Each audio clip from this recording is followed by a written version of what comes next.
আসসালামু আলাইকুম আরহামতুল্লাহি ওবারাকাতু। আলহামদুলিল্লাহ, সমস্ত প্রশংসা আল্লাহ সুবহানাহু ওয়া তাআলার জন্য। অতঃপর দুরূদ এবং সালাম বর্ষিত হোক আমাদের প্রিয় নবী রাসূলুল্লাহ সাল্লাল্লাহু আলাইহি সাল্লামের প্রতি। আজকে হাদিসের নামে জালিয়াতি এই সিরিজের আরো একটি ভিডিও। আজকে আমরা বহুল প্রচলিত একটি জাল হাদিস নিয়ে কথা বলবো। এই জাল হাদিসটি হচ্ছে দুনিয়া আখিরাতের শস্য ক্ষেত্র। অনেকেই বলে, রাস্তায় শোনা যায় অনেকেই বলে এই কথাটা, যে দুনিয়া আখিরাতের শস্য ক্ষেত্র। তবে এটা হাদিস নয়। এটার কথাটির অর্থ সঠিক, কিন্তু এটি কোনো হাদিস নয়। আশা করছি আপনারা বিষয়টা বুঝতে পেরেছেন। তো এই বিষয়ে আমাদের ডক্টর খন্দকার আব্দুল্লাহ জাহাঙ্গীর রহমাহুল্লাহ তার হাদিসের নামে জালিয়াতি এই বইয়ে 651 নম্বর পৃষ্ঠায় উল্লেখ করেছেন অন্যান্য কিছু বানোয়াট হাদিস। এক, দুনিয়া আখিরাতের শস্যক্ষেত্র। আমরা জানি যে আখিরাতের জন্য দুনিয়াতে কর্ম করতে হবে, তবে এ অর্থে একটি হাদিস প্রচলিত যা ভিত্তিহীন। হাদিসটিতে বলা হয়েছে দুনিয়া হলো আখিরাতের শস্যক্ষেত্র। কথাটির অর্থ সঠিক হলেও তা হাদিস নয়। কোনো সহিহ, জয়ীফ বা মওজু সনদেও কথাটি কোথাও বর্ণিত হয়নি। আশা করছি আপনারা বুঝতে পেরেছেন এটি একটি জাল হাদিস। আর ইনশাল্লাহ আমাদের এই হাদিসের নামে জালিয়াতি সিরিজ চলতে থাকবে। পরবর্তী পর্ব দেখার জন্য আপনাদের আমন্ত্রণ রইল। আর আমরা কেন জাল হাদিস থেকে সতর্ক করি, আমরা কিন্তু বারবার বলি। সহিহ মুসলিমে ইমাম মুসলিম অনেকগুলো হাদিস নিয়ে এসেছেন এই জালিয়াতি ব্যাপারে কথা বলার জন্য। সহিহ বুখারীতে হাদিস আছে, সহিহ বুখারী খণ্ড নম্বর 1 অধ্যায় 3 কিতাবুল ইলম হাদিস নাম্বার 105 থেকে 110। রাসূল সাল্লাল্লাহু আলাইহি ওয়াসাল্লাম তিনি বলছেন, যে ব্যক্তি আমার নামে মিথ্যাচার করলো তার থাকার জায়গা জাহান্নাম। অর্থাৎ রাসূল সাল্লাল্লাহু আলাইহি ওয়াসাল্লামের নামে মিথ্যা কথা বললে থাকার জায়গা কোথায়? জাহান্নাম। আল্লাহ পবিত্র কোরআনে বলছেন, সূরা হুজুরাত সূরা নাম্বার 49 আয়াত নাম্বার 6, যদি কোনো ফাসিক ব্যক্তি তোমাদের নিকট কোনো খবর নিয়ে আসে তবে তোমরা সেটাকে যাচাই করে নাও। অর্থাৎ আল্লাহ সুবহানাহু ওয়া তাআলা আমাদেরকে যাচাই করতে বলেছেন, কিন্তু যাচাই বাছাই ছাড়া যখন আমরা এভাবে কথা বলতে থাকবো তখন ভুল হওয়ার সম্ভাবনা থাকে। তাই যে এই ধরনের কথা দুনিয়া আখিরাতের শস্যক্ষেত্র, এটা আমরা ছোটবেলা থেকে পড়ে আসছি, আমাদের বইও অনেক পড়েছি, আমাদের একাডেমিক বই। কিন্তু এগুলো জাল কথা, ভিত্তিহীন কথা, বানোয়াট কথা। আজকে আমরা বেশ কিছু জাল হাদিস নিয়ে কথা বলবো। এগুলো হচ্ছে বিবাহিতদের সম্পর্কে কিছু জাল হাদিস। তো প্রথমেই এই হাদিসের এগুলো উল্লেখ করা আছে আমাদের ডক্টর খন্দকার আব্দুল্লাহ জাহাঙ্গীর রহমাহুল্লাহর এই বই হাদিসের নামে জালিয়াতি, এই বইয়ের 644 নম্বর পৃষ্ঠায়। তো তিনি এখানে বেশ কিছু কথা উল্লেখ করেছেন বিবাহিতদের সম্পর্কে। আসলে 643 নম্বর পৃষ্ঠার এই যেটা অধ্যায় তিনি নিয়ে এসেছেন, অনুচ্ছেদ বিবাহ, পরিবার ও দাম্পত্য জীবন সম্পর্কে কিছু জাল হাদিস। তো এখানে প্রথমেই যে জাল হাদিসটা তিনি উল্লেখ করেছেন, এটা অনেকেই বলে অবিবাহিতদের ৭৭ রাকাত অপেক্ষা বিবাহিতদের ২ রাকাত উত্তম। এটা একটি জাল, ভিত্তিহীন, বানোয়াট কথা, একটি জাল হাদিস, প্রচলিত জাল হাদিস, অনেকেই বলে থাকে। তারপর আরেকটি জাল হাদিস রয়েছে, অবিবাহিতদের ৮২ রাকাত অপেক্ষা বিবাহিতদের ২ রাকাত উত্তম। কুরআন ও হাদিসে বিবাহের নির্দেশ দেওয়া হয়েছে এবং বিবাহের ফজিলত বর্ণনা করা হয়েছে, কিন্তু এই হাদিস দুটি জাল ও বানোয়াট। এছাড়াও আরেকটি কথা প্রচলিত আছে, বিবাহ অনুষ্ঠানে খেজুর ছিটানো, কুড়ানো বা কাড়াকাড়ি করা। এ বিষয়ে একাধিক হাদিস বর্ণিত হয়েছে, সেগুলোর মধ্যে কোনো সহিহ হাদিস নেই। হাদিসগুলোর সনদ অত্যন্ত জয়ীফ এবং সনদে মিথ্যাবাদী রাবী রয়েছে। এই জন্য মুহাদ্দিসগণ সেগুলোকে জাল বলে গণ্য করেছেন। অনেকেই বলে বিবাহ অনুষ্ঠানে খেজুর ছিটাতে হবে, তারপর খেজুর নিয়ে কাড়াকাড়ি করা ইত্যাদি অনেক কথা বলে থাকে। তো এগুলো সবই জাল, বানোয়াট। দাম্পত্য মিলনের বিধিনিষেধ সম্পর্কে তিনি বেশ কিছু কথা উল্লেখ করেছেন, এখানে আমি সম্পূর্ণ পড়ে দিচ্ছি। ইসলাম যেমন বিবাহ বহির্ভূত সম্পর্ক কঠিনভাবে নিষেধ করে, তেমনি বিবাহের দম্পতিকে তাদের জীবন ও যৌবনের আনন্দ উপভোগ করতে উৎসাহ দেয়। বায়ুপথে মিলন এবং রক্তস্রাব অবস্থায় মিলন নিষিদ্ধ। এছাড়া দম্পতির মিলন ও আনন্দ লাভের কোনো দিন, তারিখ, বার, তিথির সময়, উপকরণ, আসন বা পদ্ধতি ইসলামে নিষিদ্ধ করে। স্বামী ও স্ত্রীর মধ্যে কোনরূপ পর্দা নেই বা কোনো কিছু দর্শন, চুম্বন, স্পর্শ বা উপভোগের নিষেধাজ্ঞা নেই। প্রচলিত অনেক জাল, ভিত্তিহীন হাদিসে দাম্পত্য মিলন বিষয়ক বিভিন্ন মিথ্যা কথা বলা হয়েছে। অমুক সময়, অমুক দিনে, অমুক বারে, অমুক রাতে, অমুক তিথিতে দাম্পত্য সম্পর্ক করা যাবে না, তাতে অমুক প্রকারের ক্ষতি হবে। অথবা সন্তানের অমুক রোগ হবে ইত্যাদি। এই যে অমুক দিনে অমুক তারিখে অমুক সময়ে এগুলো করা যাবে না, এগুলো সব মিথ্যা, হাস্যকর, বানোয়াট কথা এবং এগুলো ইললজিক্যাল কথা। মানে এগুলোর মধ্যে কোনো সায়েন্সও নাই, মানে হাস্যকর এগুলো। তারপর অনেকে বলে যে ওই যে কি সূর্যাস্তের সময় করা যাবে কি যাবে না, এই ধরনের প্রশ্ন অনেকে করে, তো এগুলো হাস্যকর কথা। অথবা অমুক পদ্ধতিতে বা আসনে দাম্পত্য মিলন করবে না তাহলে অমুক ক্ষতি হবে, বা সন্তানের অমুক খুঁত হবে ইত্যাদি। অথবা দাম্পত্য মিলনের সময় কথা বলবে না, দৃষ্টিপাত করবে না, স্পর্শ করবে না, তাহলে অমুক রোগ হবে বা অমুক ক্ষতি হবে ইত্যাদি। অথবা অমুক সময়ে বারে তিথিতে দাম্পত্য মিলনে সন্তান সৌভাগ্যবান বা দুর্ভাগ্যবান হয়, এগুলো সবই মিথ্যা, বানোয়ার, জাল কথা। সহিহ হাদিসে বর্ণিত হয়েছে যে মদিনার ইহুদিগণের মধ্যে এরূপ কুসংস্কার প্রচলিত ছিল। তখন মহান আল্লাহ কুরআন কারিমে সূরা বাকারা 223 নং আয়াত নাজিল করে সে সকল কুসংস্কার খণ্ডন করেন। আচ্ছা, এরপরে আরেকটি জাল হাদিস নিয়ে আমরা কথা বলবো। অনেকে বলে, অনেক প্রচলিত বইয়ে এগুলো লেখা থাকে যে স্বামীর পায়ের নিচে স্ত্রীর বেহেশত। এটা হাস্যকর, জাল, বানোয়াট, ভিত্তিহীন, মিথ্যা কথা। তো দেখুন এই বিষয়ে ডক্টর খন্দকার আব্দুল জাহাঙ্গীর রহমাহুল্লাহ তিনি কি লিখেছেন। বহুল প্রচলিত একটি পুস্তকে রয়েছে হযরত রাসূলুল্লাহ সাল্লাল্লাহু আলাইহি সাল্লাম বলিয়াছেন, স্ত্রীগণের বেহেশত স্বামীর পায়ের নিচে। তো এই বহুল প্রচলিত পুস্তকটির একটু খণ্ডন করে দিই। এটা হচ্ছে মূলত মাওলানা গোলাম রহমানের লেখা মুকশিদুল মুমিনিন নামে একটা বই আছে। হ্যাঁ, যে বই এগুলো এই বানোয়াট, জাল, ভিত্তিহীন কথাগুলো লেখা আছে। তো এখানে বলা হচ্ছে এই কথাটি একটি ভিত্তিহীন ও বানোয়াট কথা। কোনো সহিহ, জয়ীফ বা মওজু সনদেও কথাটি রাসূল সাল্লাল্লাহু আলাইহি ওয়াসাল্লাম থেকে বর্ণিত হয়েছে বলে জানা যায় না। কুরআন ও হাদিসের নির্দেশনা থেকে বোঝা যায় যে স্বামী স্ত্রী উভয়ের জান্নাত উভয়ের হাতে। উভয়ের প্রতি উভয়ের দায়িত্ব পালন ও অধিকার আদায়ের মাধ্যমেই আল্লাহর সন্তুষ্টি লাভ সম্ভব। কিন্তু এগুলো মানে কি বানোয়াট কথা প্রচলিত করে দিয়েছে যে স্বামীর পায়ের নিচে স্ত্রীর বেহেশত। হাস্যকর, বানোয়াট কথা। একমাত্র সহিহ হাদিস মায়ের পায়ের নিচে সন্তানের বেহেশত বা জান্নাত, এটা মেবি শোনার নাসাইর হাদিস 2004 নাম্বার। আমি আমার ঠিক নাম্বার মনে আসছে না এই সময়। তো একমাত্র এটা সহি, বাকি সব যেগুলো অমুকের পায় নিচে অমুক, এগুলো সব হাস্যকর। তারপর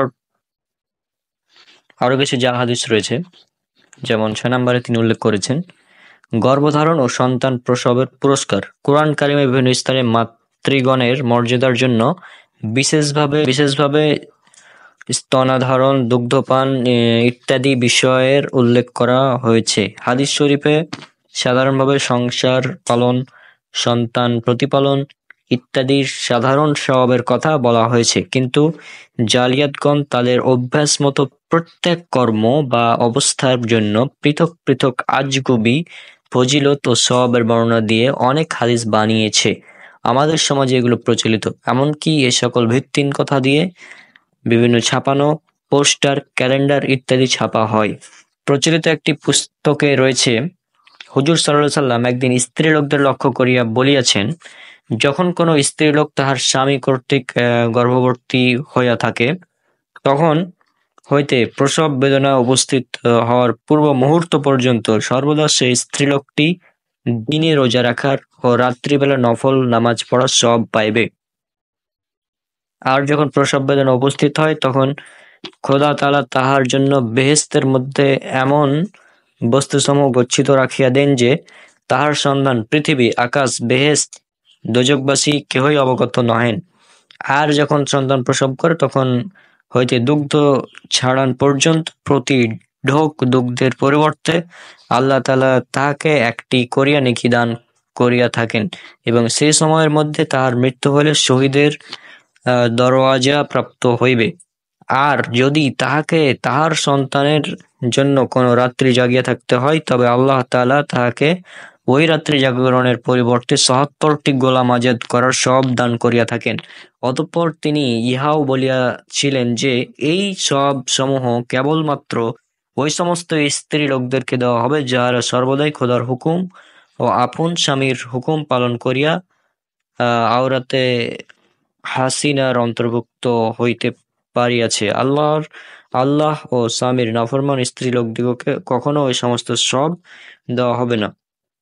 এটা বোঝা যাচ্ছে এগুলো এই বানোয়াটে হাস্যকর ভিত্তিহীন কথাগুলো কোন বই থাকতে পারে। মকসুদুল মোমিনিন নামে যে বইটা আছে এগুলোতে এগুলো থাকবে, এটা স্বাভাবিক।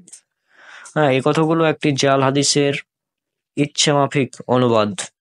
এছাড়া আরো অনেক আজগুবি মিথ্যা বানোয়াট ভিত্তিহীন কথা হাদিসের নামে লিখে এ সকল পুস্তকের পৃষ্ঠার পর পৃষ্ঠা মসে লিপ্ত করা হয়েছে। এ সকল পুস্তককে হাদিস নামে লেখা অধিকাংশ কথাই বানোয়াট ও জাল।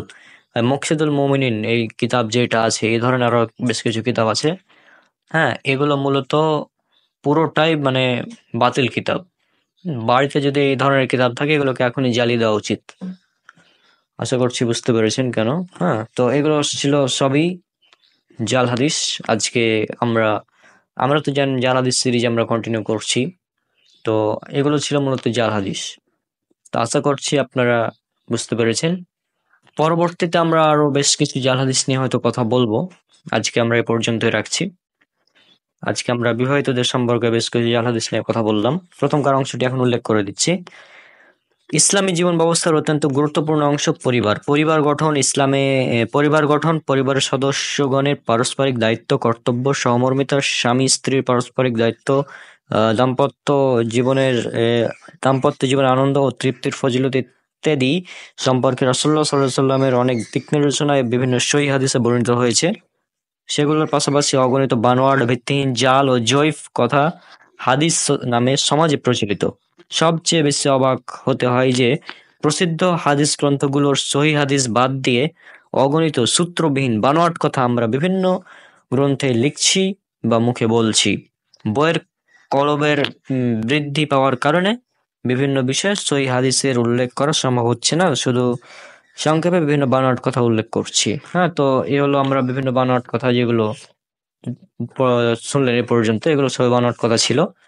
আর বিবাহ সম্পর্কে জানতে চাইলে আমার একটা সিরিজ আছে বিবাহ সিরিজ নামে, সেই সিরিজটা আপনারা দেখতে পারেন। তাহলে ইনশাল্লাহ এখানে বিবাহ সম্পর্কে বেশ কিছু সহিহ হাদিস এর আলোকে আমরা আলোচনাটা করেছি। আজকে এখন যেহেতু রমজান মাস চলছে, তো আমরা রমজান বিষয়ক আজকে একটা জাল হাদিস নিয়ে আলোচনা করব। তো এই জাল হাদিসটি সম্পর্কে আমাদের প্রিয় শেখ ডক্টর খন্দকার আব্দুল্লাহ জাহাঙ্গীর রাহিমাহুল্লাহ তিনি এই বই উল্লেখ করেছেন 552 পৃষ্ঠায়। আমি হাদিসটি পড়ে শোনাচ্ছি এবং এটা জাল ভাবে তিনি উল্লেখ করেছেন। আল্লাহর রহমতের দৃষ্টি ও আজাব মুক্তি, রমাদান, সিয়াম, সাহারি খাওয়া, ইফতার করা ইত্যাদি গুরুত্ব, মর্যাদা, সব ও বরকতের বিষয়ে অগণিত সহিহ হাদিস রয়েছে। তা সত্ত্বেও এগুলোর বদলে অনেক আজগবি, বাতিল, ভিত্তিহীন ও জাল হাদিস আমাদের সমাজে প্রচলিত। একটি জাল হাদিসে বলা হয়েছে, যখন রমজান মাসের প্রথম রাত্রি উপস্থিত হয় তখন আল্লাহ তাআলা মাখলুকাতের তার সিয়াম পালনকারী সৃষ্টির প্রতি রহমতের দৃষ্টিপাত করেন, আর আল্লাহ তাআলার রহমতের দৃষ্টি যাহার উপর পতিত হয় সে কোনো সময় শাস্তি ভোগ করিবে না। মুহাদ্দিসগণ উল্লেখ করেছেন যে হাদিসটি জাল। তাহলে দেখুন এই হাদিসটি জাল।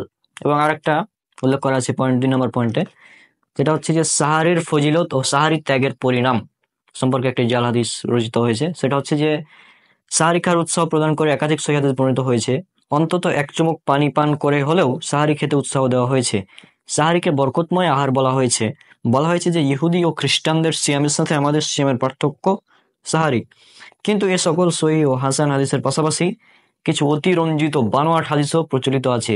যেমন রাসূল সাল্লাল্লাহু আলাইহি ওয়াসাল্লাম ফরমাইছেন, সেহরির আহারের প্রতি লোকমার পরিবর্তে আল্লাহ তাআলা 1 বৎসরের ইবাদত সব দান করেন। যে সেহরি খাইয়া রোজা রাখিবে সে ইহুদিদের সংখ্যানুপাতে সওয়াব লাভ করিবে। তোমাদের মধ্য হতে যে ব্যক্তি সাহারি খাওয়া হতে বিরত থাকিবে তার স্বভাব চরিত্র ইহুদিদের ন্যায় হইয়া যাবে। এ সকল কথা সবই বানোয়াট কথা বলে প্রতীয়মান। অর্থাৎ এখানে দুটি জাল হাদিস উল্লেখ করলাম আজ রমজান সম্পর্কে, এবং পরবর্তী ভিডিওতে আমরা আরো কয়েকটি জাল হাদিস উল্লেখ করব।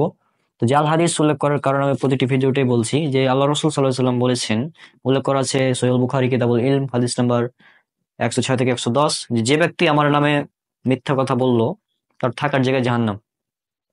এছাড়া সুনান আবু দাউদের একটি হাদিস উল্লেখ করা আছে 4992।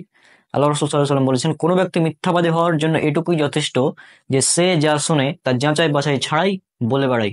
আর এই যাচাই বাছাই ছাড়া বলে বেড়ানোর কারণেই আমাদের সমাজে এতগুলো জাল হাদিস প্রচলিত হয়েছে।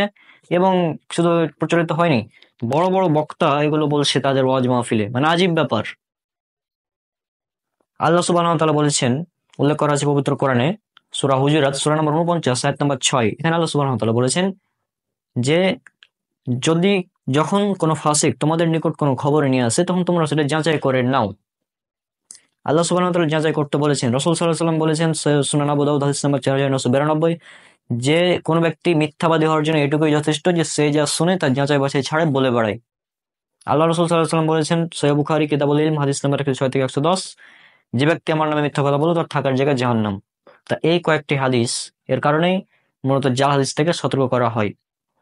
সমাজে যেহেতু প্রচলিত হয়ে গেছে জাল হাদিস, তো এগুলো থেকে আমাদের সতর্ক থাকতে হবে। আর আজকে আমরা একটু বহুল প্রচলিত জাল হাদিস নিয়ে কথা বলবো, ভিত্তিহীন কথা। এটা মূলত হাদিস নয়, এটা ভিত্তিহীন একটা দোয়া। এই দোয়াটা অনেকেই তারাবির 4 রাকাতের পর পর পড়ে থাকে, আবার তারাবির 4 রাকাত পর পর একটা মোনাজাত করে থাকে। সমাজে প্রচলিত এটি অনেক। তো এটা হচ্ছে বানোয়াট, ভিত্তিহীন, এর কোনো দলিল নেই কোরআন এবং হাদিসে। আর এ বিষয়ে আমাদের শেখ ডক্টর খন্দকার আব্দুল্লাহ জাহাঙ্গীর রহমাহুল্লাহ তিনি এই বইয়ের হাদিসের নামে জালিয়াতি এই বইয়ের 499 নম্বর পৃষ্ঠাতে উল্লেখ করেছেন এই দোয়াগুলো সম্পর্কে। গত কয়েক শতাব্দী যাবৎ কোনো কোনো দেশে প্রতি 4 রাকাত পরে একটি নির্ধারিত দোয়া পাঠ করা হয়, একটি নির্ধারিত মোনাজাত করা হয়। অনেক সময় দোয়াটি প্রতি 4 রাকাত অন্তে পাঠ করা হয় এবং মোনাজাতটি 20 রাকাত অন্তে পাঠ করা হয়। দোয়াটি হচ্ছে নিম্নরূপ: سبحان ذي الملك والملكوت سبحان ذي العزة والعظمة والهيبة والقدرة والكبر والجبروت سبحان المالك الحي الذي لا ينام ولا يموت أبدا أبدا سبح قدوس رب الملائكة والروح। মোট কথা এই দোয়াটা যেটা আছে, দোয়াটা আপনারা দেখতে পাচ্ছেন, এই দোয়াটা পড়া হয়। এরপর আর একটা আছে যেটা মোনাজাত করা হয়, এটা হচ্ছে اللهم إنا نسألك الجنة ونعوذ بك من النار يا خالق الجنة والنار برحمتك يا عزيز يا غفار يا كريم يا ستر يا رحيم يا جبار يا خالق يا بر اللهم أجرنا من النار يا مجير يا مجير يا مجير برحمتك يا رحمن الرحيمين। তারাবের পরে যে নিম্নোক্ত দোয়া এবং এই মোনাজাত এটা করা হয়, কিন্তু এই দোয়ার কোনো দলিল কোরআন এবং হাদিসে পাওয়া যায় না। এই দোয়া ও মোনাজাতের কথাগুলো ভালো, তবে রাসূল সাল্লাল্লাহু আলাইহি সাল্লামের শেখানো বা আচরিত নয়। তারাবিহ এর বিশ্রামের সময় এগুলো পড়লে কোনো বিশেষ সওয়াব হবে বলে কোনো সহিহ জয়ীফ বা জাল হাদিসেও বলা হয়নি। এমনকি অন্য কোনো সময় তিনি এ বাক্য এভাবে বলেছেন বা বলতে শিখিয়েছেন বলে বর্ণিত হয়নি। ইমাম আবু হানিফা রাহিমাহুল্লাহ বা অন্য কোনো ইমাম তারাবি এ দোয়া মোনাজাত পড়তে বলেননি। 1000 হিজরি পর্যন্ত রচিত হানাফি ফিকহের কোনো গ্রন্থে এ দোয়া ও মোনাজাত এর অস্তিত্ব খুঁজে পাওয়া যায় না। ফেরেশতাদের তাসবিহ হিসাবে এ দোয়ার কয়েকটি বাক্য বর্ণিত। একটি জাল হাদিসে বলা হয়েছে, আল্লাহর কিছু ফেরেশতা একটি নূরের সমুদ্রে এই দোয়াটি পাঠ করেন। যে ব্যক্তি কোনো দিবসে বা মাসে বা বছরে এই দোয়াটি পাঠ করবে সে এত এত পুরস্কার লাভ করবে।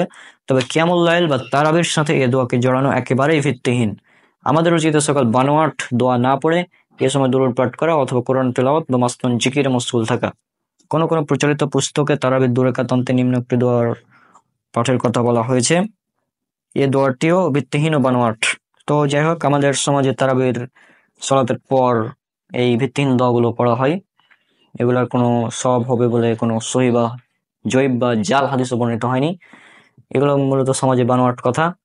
আর এছাড়াও আর একটি তারাবিকে নিয়ে আর একটি প্রচলিত বানোয়াট কথা আছে, সেটা হচ্ছে যে কেউ কেউ বলে যে তারাবির সালাত যখন আমরা আদায় করি তো প্রতি সিজদায় আল্লাহ সুবহানাহু ওয়া তাআলা তার আমল নামায় 1500 অর্থাৎ 1500 করে নেকি লিখে দেন। এটা একটি বানোয়াট এবং ভিত্তিহীন কথা। আর এই কথাগুলো যখন রাসূল সাল্লাল্লাহু আলাইহি সাল্লামের নামে বলা হবে তখন এটা হচ্ছে জাল হাদিস। আর যে ব্যক্তি রাসূল সাল্লাল্লাহু আলাইহি সাল্লামের নামে মিথ্যা কথা বলবে তার থাকার জায়গা জাহান্নাম। উল্লেখ করা আছে সহিহ বুখারী কিতাবুল ইলম হাদিস নম্বর 106 থেকে 110। আল্লাহ সুবহানাহু ওয়া তাআলা বলেছেন, পবিত্র কোরআনে উল্লেখ করা আছে সূরা হুজুরাত সূরা নম্বর 49 আয়াত নম্বর 6, যদি কোনো ফাসিক ব্যক্তি তোমাদের নিকট কোনো খবর নিয়ে আসে তোমরা সেটা যাচাই করে নাও। রাসূল সাল্লাল্লাহু আলাইহি সাল্লাম বলেছেন, উল্লেখ করা আছে সুনান আবু দাউদ হাদিস নম্বর 4992, কোনো ব্যক্তি মিথ্যাবাদী হওয়ার জন্য এতটুকুই যথেষ্ট যে সে যা শুনবে তা শোনা মাত্রই বলে বেড়াবে যাচাই বাছাই ছাড়াই। তাহলে আমাদের কোনো কিছু বলার আগে অবশ্যই সেগুলোকে যাচাই বাছাই করতে হবে, যাচাই বাছাই করে সেগুলোর সহি দলিল আছে কিনা এগুলো জানার পর তারপরে মানুষের কাছে বলতে হবে। আর এই আন্দাজি দলিল না জেনে ভিত্তিহীন ভাবে কথা বলার কারণে আমাদের সমাজে প্রচলিত হয়েছে এই যে আল হাদিস ভিত্তিহীন কথাগুলো। তো আমাদের সমাজে একটি প্রচলিত কথা আছে, সেটা হচ্ছে যে রমজান মাসে যে কোনো আমলে সব ৭৭ গুণ বৃদ্ধি করা হয়। এই কথাটি বানোয়াট, মানে এরকম কোনো কথা হাদিসে বর্ণিত নাই। তবে এরকম একটি হাদিস, একটি জয়ীফ হাদিস এটা পাওয়া যায়। এটা আছে সহিহ ইবনে খুজাইমার 1887 নম্বর হাদিস, সোয়াবুল ইমানের 3336 নম্বর হাদিস এবং সহিহ তারগিব ওয়াত তাহরিবের 589 নম্বর হাদিস। এখানে বলা হয়েছে যে যে ব্যক্তি এই মাসে অর্থাৎ রমজান মাসে একটি নফল কাজ করলো সে যেন অন্য মাসের একটি ফরজ আদায় করলো। তো এটার উপর ভিত্তি করে এই কথাটা বলা হয় যে রমজান মাসে যে কোনো আমলের সব ৭৭ গুণ বৃদ্ধি করা হয়। কিন্তু এই হাদিসটা মুনকার এবং জয়ীফ, কারণ এই হাদিসে একজন রাবী রয়েছে, আলী ইবনু জাইদ ইবনুল জাদ্দান। তো এই দুর্বল রাবী থাকার কারণে হাদিসটা জয়ীফ এবং মুনকার। কারণ এই হাদিসে আরো একজন মুনকারুল হাদিস রাবী রয়েছেন, যে কারণে হাদিসটি মুনকার। মুনকার মানে এটা সহিহ হাদিসের বিপরীত এক কথায়। মুনকার বোঝাতে গেলে অনেক একটা বড় লেকচার দেওয়া লাগবে, কিন্তু মুনকার মূলত হাদিসটা প্রত্যাখ্যাত, বাতিল, বাতিল হাদিস, গ্রহণযোগ্য নয়। এটুকু বুঝতে পারবেন যে এই হাদিসটা গ্রহণযোগ্য নয়, দুর্বল হাদিস। তো এটা হচ্ছে কথা যে রমজান মাসে যে কোনো আমলের সব ৭৭ গুণ বৃদ্ধি করা হয়, এই কথাটা ভিত্তিহীন। আর এটা ভিত্তিহীন সাথে সাথে এটা কোরআনের আয়াতের বিরোধী। কারণ আল্লাহ সুবহানাহু ওয়া তাআলা পবিত্র কোরআনে বলেছেন, উল্লেখ করা আছে সূরা আনাম সূরা নম্বর 6 আয়াত নম্বর 160, 160। এখানে বলা হয়েছে যে যে ব্যক্তি একটি সৎ কাজ করলো তাকে তার আমল আল্লাহ সুবহানাহু ওয়া তাআলা 10 গুণ বৃদ্ধি করবেন, আর যে অসৎ কাজ করলো তাকে সেই পরিমাণ দেওয়া হবে। আর আল্লাহ বলেছেন, পবিত্র কোরআনে উল্লেখ করা আছে সূরা বাকারা সূরা নম্বর 2 আয়াত নম্বর 261, যারা আল্লাহর পথে তাদের সম্পদ ব্যয় করে তাদের উপমা একটি বীজের মতো যা উৎপন্ন করলো 60টি শীষ, প্রতিটি শীষে রয়েছে 100 দানা, আর আল্লাহ যাকে চান তার জন্য বাড়িয়ে দেন, আর আল্লাহ প্রাচুর্যময় সর্বজ্ঞ। অর্থাৎ আল্লাহ সুবহানাহু ওয়া তাআলা এখান থেকে বোঝা যায় যে 700 গুণ সব বৃদ্ধি করে দেন। আর সূরা আনাম সূরা নম্বর 6 আয়াত নম্বর 160, এখান থেকে বোঝা যায় 10 গুণ অন্য যে কোনো মাসে, শুধু রমজান মাসে না। তাহলে এই যে রমজানে ৭৭ গুণ সব বৃদ্ধি করা হয় এটি ভিত্তিহীন কথা, এবং যে হাদিসের উপর ভিত্তি করে কথা বলা হয় ওই হাদিসটা জয়ীফ মুনকার। এটা আশা করি ক্লিয়ার। তো এখন রমজানে কত গুণ সওয়াব দিবেন এটা আল্লাহ সুবহানাহু ওয়া তাআলা ভালো জানেন। আল্লাহ সুবহানাহু ওয়া তাআলা বলেছেন, বান্দার প্রত্যেকটি আমল তার নিজের জন্য, কিন্তু সিয়াম আমার জন্য। উল্লেখ করা আছে সহিহুল বুখারীতে হাদিস নাম্বার 1904। তাহলে আমাদের এভাবে বলা উচিত না যে রমজান মাসের সিয়াম, রমজান মাসের যে কোনো আমলের সব ৭০ গুণ বৃদ্ধি করা হয়, এটা একটি মিথ্যা কথা। আর অনেকে বলছে যে আপনি যদি রমজান মাসে 1 টাকা দান করেন তো অন্য মাসে ৭০ টাকা দান করার সমপরিমাণ সওয়াব পাবেন। জনগণ শুনে সুবহানাল্লাহ বলছে, মানে বক্তা বলছে জাল হাদিস, তো বক্তার কথা শুনে জনগণ যারা শ্রোতা আছে তারাও সুবহানাল্লাহ, আল্লাহু আকবার, মানে আজীব, এটি মিথ্যা কথা। কারণ আপনি যদি 1 টাকা দান করেন তাহলে সেখান থেকে 7কে আবার 100 দ্বারা গুণ, মানে 700, মানে 700 টাকা দান করার মতন সওয়াব পাবেন যে কোনো মাসে। এটা সূরা বাকারা সূরা নম্বর 2 আয়াত নম্বর 261 থেকে প্রমাণিত। তো তাহলে এই ধরনের কথা, এই ধরনের জাল মিথ্যা হাদিস বলার চেয়ে আমাদের কোরআন এবং সহিহ হাদিসের আলোকে কথা বলা উচিত। এই জন্য আল্লাহ সুবহানাহু ওয়া তাআলা বলেছেন, যদি কোনো ফাসিক ব্যক্তি তোমাদের নিকট কোনো খবর নিয়ে আসে তো তোমরা সেটা যাচাই করে নাও। সূরা হুজুরাত সূরা নম্বর 49 আয়াত নম্বর 6। রাসূল সাল্লাল্লাহু আলাইহি ওয়াসাল্লাম বলেছেন, কোনো ব্যক্তি মিথ্যাবাদী হওয়ার জন্য এতটুকুই যথেষ্ট যে সে যা শুনে তার যাচাই বাছাই ছাড়াই বলে বেড়ায়। উল্লেখ করা হয়েছে সুনান আবু দাউদ হাদিস নম্বর 4992। রাসূল সাল্লাল্লাহু আলাইহি ওয়াসাল্লাম আরো বলেছেন, যে ব্যক্তি আমার নামে মিথ্যা আরোপ করলো তার থাকার জায়গা জাহান্নাম। উল্লেখ করা হয়েছে সহিহুল বুখারী কিতাবুল ইলম হাদিস নম্বর 106 থেকে 110। তো আমরা জাল হাদিস থেকে সতর্ক করতেই থাকবো ইনশাল্লাহ। আর জাল হাদিস থেকে আমাদের অবশ্যই সাবধান হতে হবে, কেননা রাসূল সাল্লাল্লাহু আলাইহি ওয়াসাল্লাম তিনি বলছেন, সহিহ মুসলিমের 5 নম্বর হাদিস মুকাদ্দামাতে এসেছে, কোনো ব্যক্তি মিথ্যাবাদী হওয়ার জন্য এতটুকুই যথেষ্ট যে সে যা শুনে তার যাচাই বাছাই ছাড়া বলে বেড়ায়। এছাড়াও এই হাদিসটা আপনারা পাবেন সুনান আবু দাউদ হাদিস নম্বর 4992-তে মেবি আছে হাদিসটা।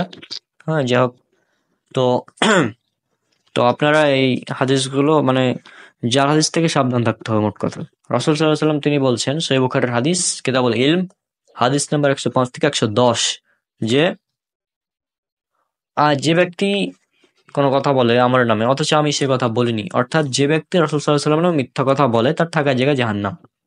অর্থাৎ এই লেখক মকসুদুল মুমিনিনের লেখক, তিনি যে হাদিসের নামে রাসূল সাল্লাল্লাহু আলাইহি ওয়াসাল্লাম বলিয়াছেন বলে এই ধরনের কথা লিখেছেন, হ্যাঁ, তো তিনি যদি মানে এ ধরনের কথা বলেই থাকেন, রাসূল সাল্লাল্লাহু আলাইহি ওয়াসাল্লাম কিন্তু এ ধরনের কথা বলেননি, কিন্তু রাসূল সাল্লাল্লাহু আলাইহি ওয়াসাল্লামের নামে তিনি এ ধরনের কথা বলেছেন, সুতরাং তার থাকার জায়গা কোথায়? সহিহ বুখারীর হাদিস অনুযায়ী জাহান্নাম।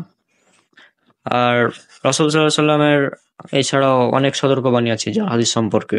ইমাম মুসলিম রাহিমাহুল্লাহ এর উপর একটি মুকাদ্দমা রচনা করেছেন, যে মুসলিমের ভূমিকা, যারা জাল হাদিস বর্ণনা করে কথায় কথায়, তাদের উচিত এই বইটি পড়া, হাদিসের নামে জালিয়াতি।